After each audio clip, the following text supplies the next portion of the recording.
감사를 드립니다. 할렐루야. 하나님 나라의 천국잔치에 오신 여러분들을 주님의 이름으로 환영하고 축복합니다. 영상으로 예배드리시는 가족들에게도 하나님의 은혜와 축복이 함께하기를 축복합니다. 우리가 좋아하는 찬양 가운데 하나가 당신은 사랑받기 위해 태어난 사람입니다.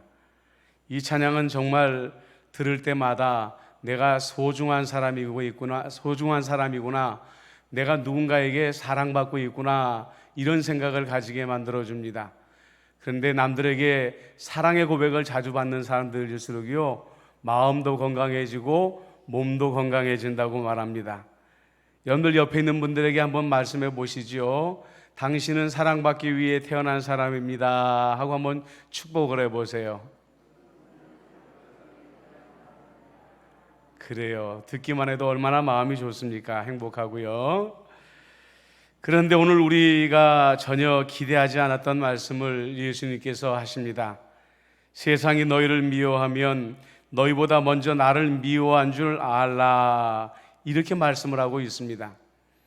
우리는 새 예수님 앞에 한없이 사랑받는 존재입니다.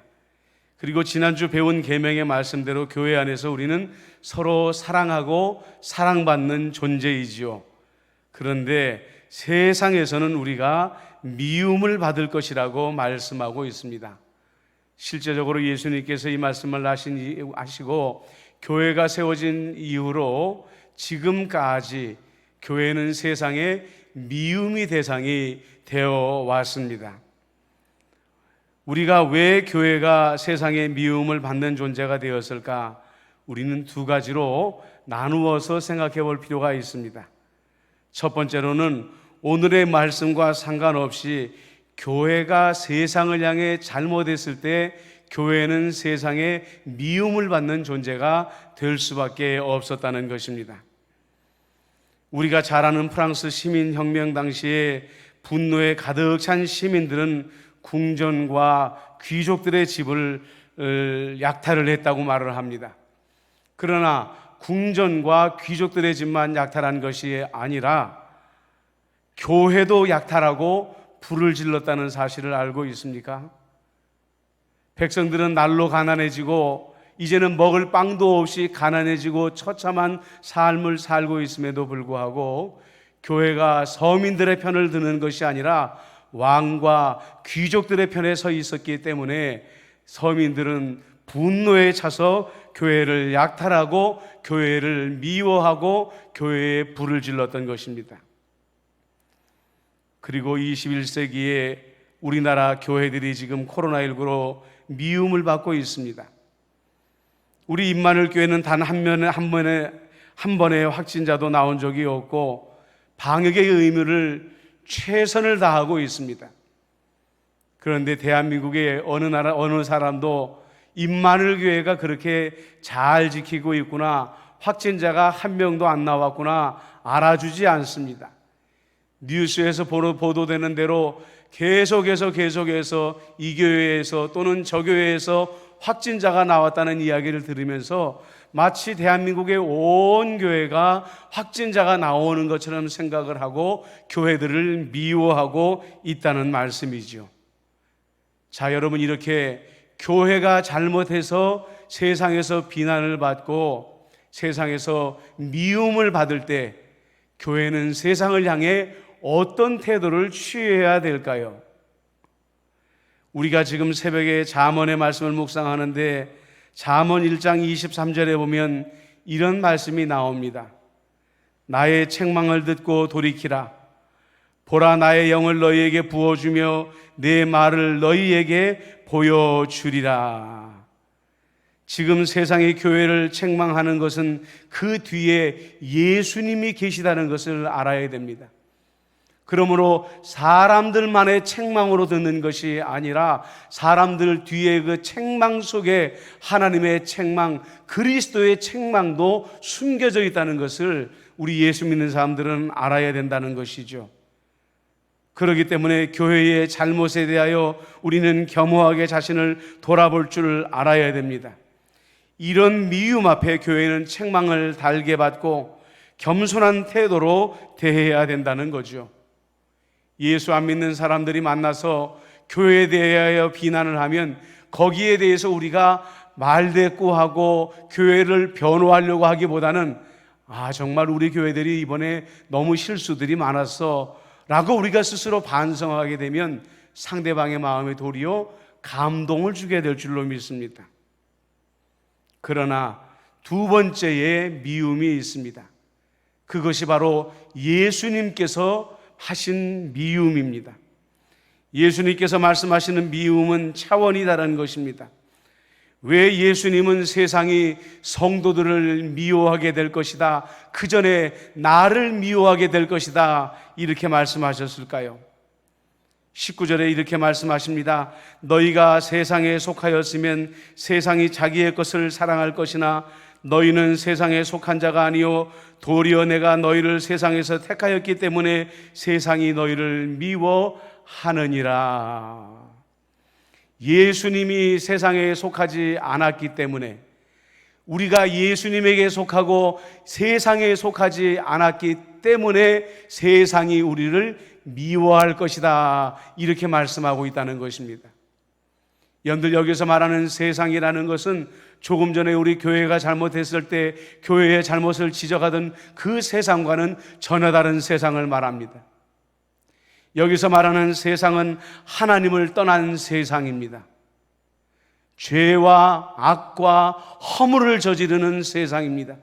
의의를 찾아볼래야 의의를 찾아볼 수 없는 그런 세상을 말하는 것이죠.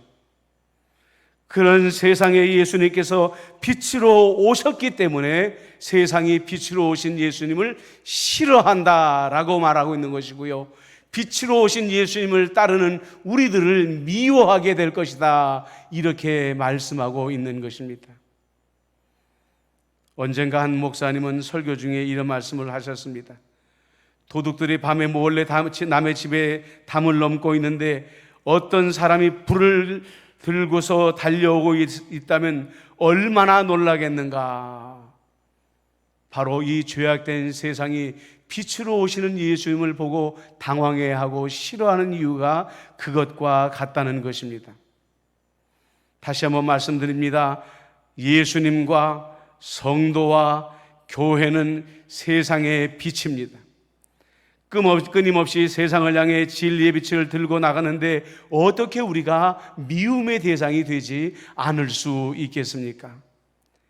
이제 사탄은 코로나19에서 몇몇 교회의 실수와 진리에 비친 교회를 싸잡아 비난하며 교회를 신뢰하지 못할 집단으로 몰아가고 있습니다.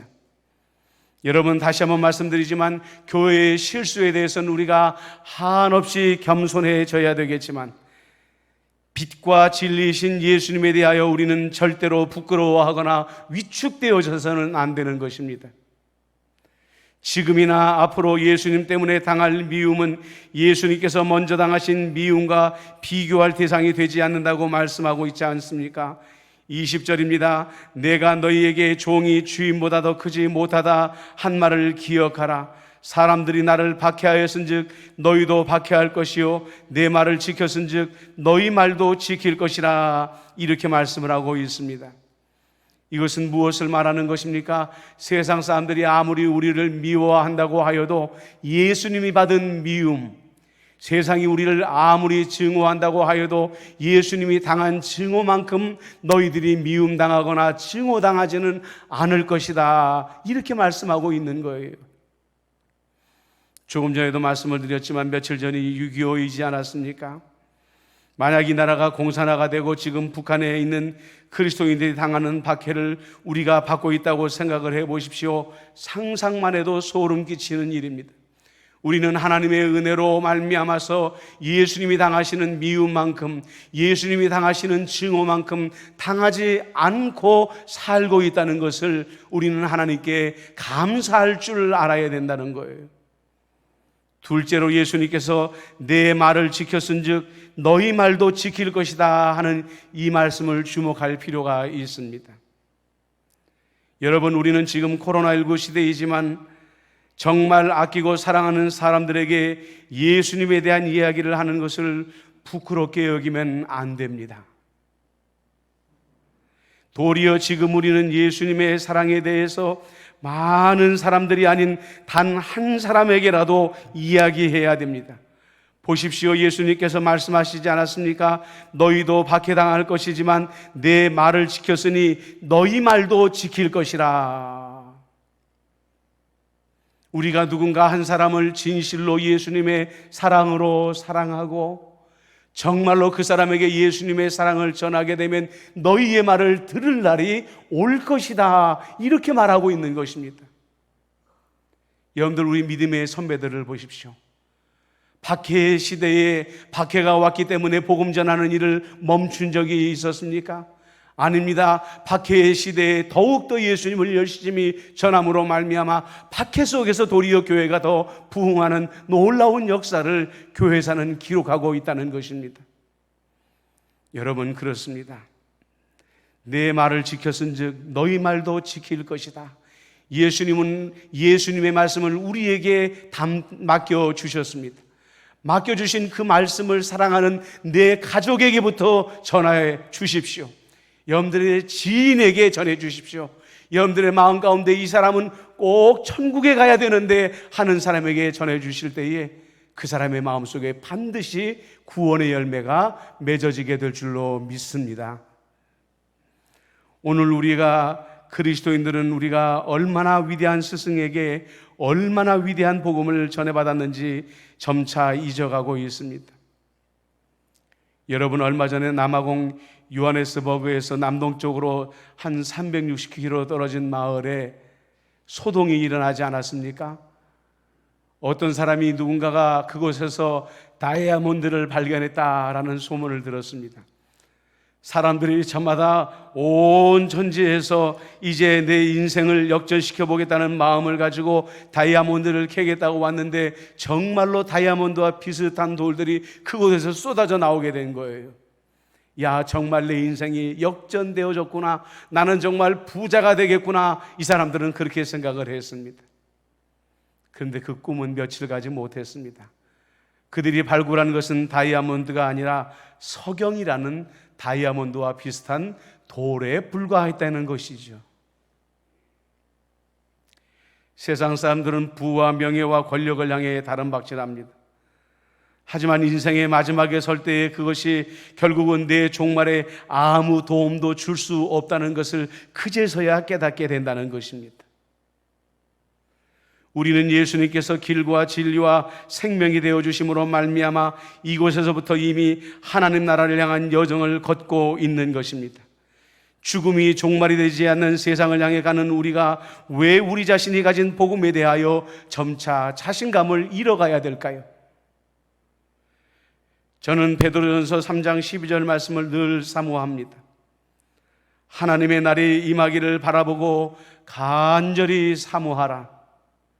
그날에 하늘이 불에 타서 풀어지고 물질이 뜨거운 불에 녹아지려니와 우리는 그의 약속대로 의가 있는 새 하늘과 새 땅을 바라보도다. 실제로 그 사람들이 발견한 것이 다이아몬드이라 할지라도 주님이 이 땅을 불로 심판하는 날에는 모든 것이 녹아져 버리고 오직 구원받은 영혼들만이 새하늘과 새 땅을 바라보게 될 것이라고 주님은 우리에게 그렇게 말씀하고 있다는 거예요. 종말의 날에 사랑하는 이들을 잃고 후회하지 마시고 지금 복음을 전하시는 여러분이 되시기를 다시 한번 축복합니다. 축복합니다. 마지막으로 세상이 교회를 미워할 때, 나아가 증오의 대상이 되었을 때 우리는 예수님의 계명을 굳게 붙들어야 됩니다. 왜냐하면 자꾸만 세상에서 교회를 미워하게 되면 그 미움은 교회 안으로 침투해 들어오기 때문입니다. 여러분들, 우리가 코로나 바이러스를 두려워하지만은 코로나 바이러스보다도 감염력이 강력한 것이 무엇인 줄 아십니까? 감정의 감염인 것입니다. 미움의 감정도 순식간에 우리의 공동체를 감염시켜버리고요. 반면에 사랑의 이 감정이라는 것도 순식간에 우리 공동체를 감염시켜버리는 것입니다. 세상의 교회를 미워하게 될 때에 그 미움의 감정이 교회 안으로 침투해 들어오게 됐을 때에 여러분들 교회도 그 미움에 감염되어 줄 수밖에 없다는 것입니다. 미움의 길을 열어주면 미움이 교회를 장악하게 되고, 사랑의 마음을 열어주면 사랑이 교회를 강력하게 주도하게 되어져 있습니다. 세상의 미움에 대해 지금 교회가 해야 할 일은 예수님의 계명을 철저히 지키며 세상의 미움이 교회 안으로 침투하지 못하도록 지난주에 여러분들에게 드린 말씀처럼 서로 사랑하는 길밖에는 없는 것입니다. 연동교회 원로이신 이성희 목사님의 설교에 이런 예화가 나와 있는 것을 본 적이 있습니다. 얼마 전에 영화로도 개봉이 된 내용인데요, 실제 있었던 일이라고 하지 않습니까? 리멤버 타이탄이라는 영화입니다. 이 영화는 1960년대를 배경으로 하고 있는데, 백인들로만 팀으로 구성되어 있는 미식 축구 팀에 하필이면 흑인 미식 축구 감독이 부임하게 되었습니다. 1960년대만 해도 인종차별이 얼마나 심각할 때입니까? 지금도 인종차별의 문제로 때때로 폭동이 일어난 나라가 미국이 아니겠습니까? 감독은 이런 인종차별의 분위기에서는 이 팀을 지도할 수 없다는 것을 깨달았습니다. 그리고 어느 날 새벽에 선수들을 기상시켜서 지칠 때까지 뛰게 하는데 동틀역의 게티스버그라는 곳에 이르게 되었다고 합니다. 많은 선수들이 이곳에 와서 쓰러지기도 하고 구토를 하기도 하면서 마음속으로부터 감독을 원망했습니다. 왜 이렇게 무리한 구보를 시킬까? 왜 이렇게 우리에게 무리한 훈련을 시킬까? 원망하는 마음을 가졌던 것이죠. 그때 감독들이 선수들을 모아놓고 이렇게 말을 합니다. 게티스버그는 여러분들이 알고 있는 것처럼 남과 북의 전쟁을 종결지은 바로 그러한 장소가 아니겠습니까? 여기 묻힌 이들은 서로가 증오했기 때문에 죽었다. 우리 팀은 서로 사랑하며 사는 법을 배워야 한다. 그래야만 여기 묻힌 이들의 죽음이 헛되지 않을 것이다. 나는 완벽한 것을 원한다. 우리가 완벽한 인간이 될 수는 없지만 분명 우리는 완벽한 팀이 될 수 있다. 그 결과 이 팀은 한 번도 패하지 아니하고 최종의 승리를 거둘 수 있었다고 말을 합니다. 여러분, 미움은 증오가 되어집니다. 그리고 증오는 반드시 나라에든 교회에든 어떤 공동체에든 죽음을 가져오게 되어 있습니다. 이 감독이 선수들에게 말한 것처럼 임마누엘 교회는 한 팀입니다. 우리의 팀이 서로 사랑하는 마음으로 온전히 하나가 되어지게 될 때에 세상의 교회를 아무리 미워해도 우리는 이 미움을 이겨낼 수가 있게 되는 것입니다. 여러분, 한 번만 더 옆에 있는 분들에게 말해볼까요? 우리는 한 팀입니다. 우리는 한 팀입니다. 우리는 한 팀입니다. 여러분들, 우리 임마누엘 교회 안에 사단이 뿌려대는 이 미움의 가라지, 증오의 가라지를 다 몰아내버리고 사랑으로 온전히 한 팀을 이루는 임마누엘 교회가 되시기를 예수님의 이름으로 축복합니다. 예수님의 이름으로 축복합니다. 기도하겠습니다. 사랑과 은혜가 많으신 아버지 하나님, 빛이신 예수님이기 때문에 어둠인 세상이 빛이신 예수님을 미워할 것이라고 했습니다. 세상이 어둠이기 때문에 빛을 따라가는 우리들을 미워할 것이라고 하였습니다. 아버지 하나님, 오로지 이 미움 속에서 우리가 살아남는 길은 진리에 대한 확신을 붙잡는 것이고 박해의 시대에서도 복음을 전하는 것이며, 아버지, 무엇보다도 우리가 한 팀이라는 것을 깨닫고 우리 안에 미움이 침투하지 못하도록, 증오가 침투하지 못하도록 막아내는 일인 것을 깨닫게 하여 주옵소서. 주님이 주신 유일한 계명대로 서로 사랑함으로 말미암아 한 팀 되어지는 임마누엘 교회가 되게 하여 주옵소서. 예수님의 이름으로 축복하며 기도드리옵나이다. 아멘.